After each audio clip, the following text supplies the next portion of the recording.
আপনারা দেখছেন নিউজ 18 বাংলা। আপনাদের সঙ্গে রয়েছে আমি শ্রীপর্ণা। আসছি বিস্তারিত খবরে। পঞ্চায়েত ভোটের আগে বীরভূমের লোকপুরে বোমা উদ্ধার, নপাড়া গ্রামে মিলল 20টি তাজা বোমা।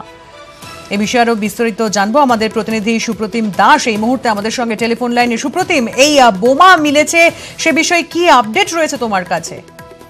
দেখো, আজকে সকালবেলায় লোকপুর থানার পুলিশের কাছে খবর আছে যে লোকপুর থানার যে নপাড়া গ্রাম, সেই গ্রামে একটি মাঠের মধ্যে ঝোপ, এবং সেই জমের মধ্যেই কিন্তু প্রায় 20টির মতো তাজা বোমা রয়েছে একটি জায়গার ভেতরে।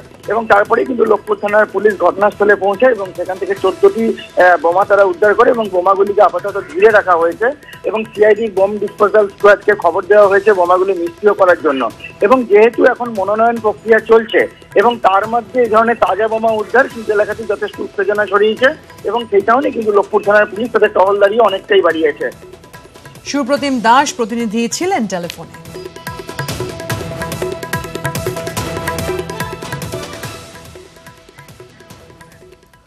পঞ্চায়েতের মনোনয়ন ঘিরে অশান্তি। বীরভূমের মল্লারপুরে ব্লক অফিসে বোমাবাজি। বিরোধীদের অভিযোগ মনোনয়ন প্রক্রিয়া বানচাল করতেই হামলা তৃণমূল কংগ্রেসের, যদিও অভিযোগ অস্বীকার করেছে শাসক দল।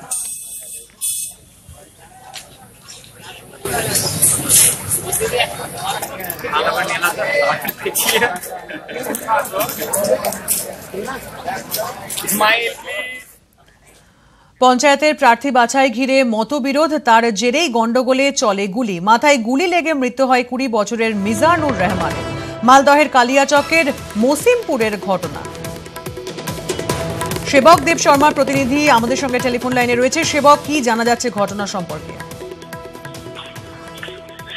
পঞ্চায়েত ভোটে কারা প্রার্থী হবেন, তার টিকিট কি হবে, এই নিয়ে তৃণমূলের কর্মী বৈঠক, এবং রাত পর্যন্ত এই বৈঠকে দফায় দফায় গোলমাল বিবাদ, এবং তার জেরে গুলির ঘটনা, যার জেরে মৃত্যু হলো এক যুবকের। মিজানুর রহমান নামে বছর 20 এই যুবক গতকাল রাত 11টা নাগাদ ঘটনাটি ঘটেছে মালদার কালিয়াচকের মৌসুমপুর এলাকায়। এবং যেটা জানা যাচ্ছে যে একাধিক ব্যক্তি তারা টিকিটের দাবিদার ছিলেন। এই নিয়ে গোলমালের সূত্র হয়। মৃতের পরিবারের দাবি, মৃত মিজানুর রহমান পেশায় প্যান্ডেলের কর্মী। গোলমালের সময় ওই এলাকা দিয়ে আসার সময় এই যুবক দাঁড়িয়ে পড়ে এবং সেই সময় দুষ্কৃতীদের ছোড়া গুলি তার মাথায় লাগে এবং ঘটনাস্থলে রক্তাক্ত হয়ে পড়েন। পরে পুলিশ উদ্ধার করে মালদা মেডিকেল কলেজ, এরপর কলকাতায় নিয়ে যাওয়ার পথে মৃত্যু হয়।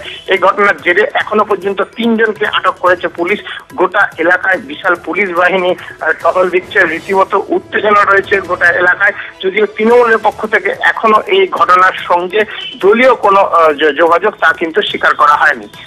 তুমি পরিস্থিতির উপর নজর রাখো। সেবক দেব শর্মা প্রতিনিধি ছিলেন টেলিফোনে। এদিকে ইংরেজ বাজারের মধুপুরে দুর্ঘটনা। 34 নম্বর জাতীয় সড়কে ব্রিজের রেলিং ভেঙে ভাগীরথীতে লরি, আহত লরির চালক ও খালাসি।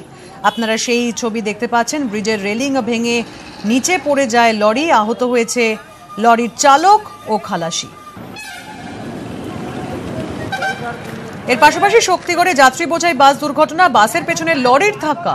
প্রত্যক্ষদর্শীদের দাবি, স্কুল বাসকে বাঁচাতে গিয়ে শক্তিগড়ে 2 নম্বর জাতীয় সড়কে নিয়ন্ত্রণ হারিয়ে বাসে ধাক্কা মারে লরিটি।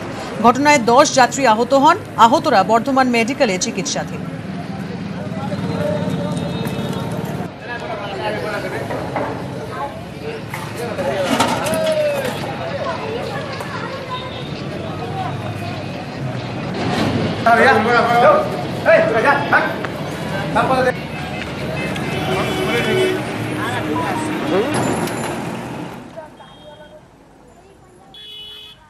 তপশিলি জাতি ও উপজাতি নিপীড়ন প্রতিরোধ আইন নিয়ে কেন্দ্রের রিভিউ পিটিশনের শুনানিতে রাজি সুপ্রিম কোর্ট। আজ দুপুর 2টো ওপেন কোর্টে হবে রিভিউ পিটিশনের শুনানি।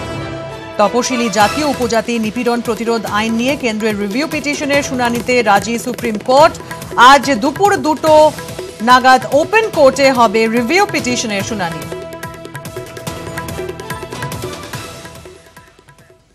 দলিতদের ওপর নির্যাতনের অভিযোগ, সংসদের বাইরে তৃণমূলের বিক্ষোভ। আজ সংসদ চত্বরে বিক্ষোভ তৃণমূল কংগ্রেস সাংসদের। প্ল্যাকার্ড ফেস্টুন হাতে গান্ধী মূর্তির সামনে বিক্ষোভ সুদীপ বন্দ্যোপাধ্যায়, সৌগত রায়দের। ये प्रदर्शन दलितों के पक्ष में है।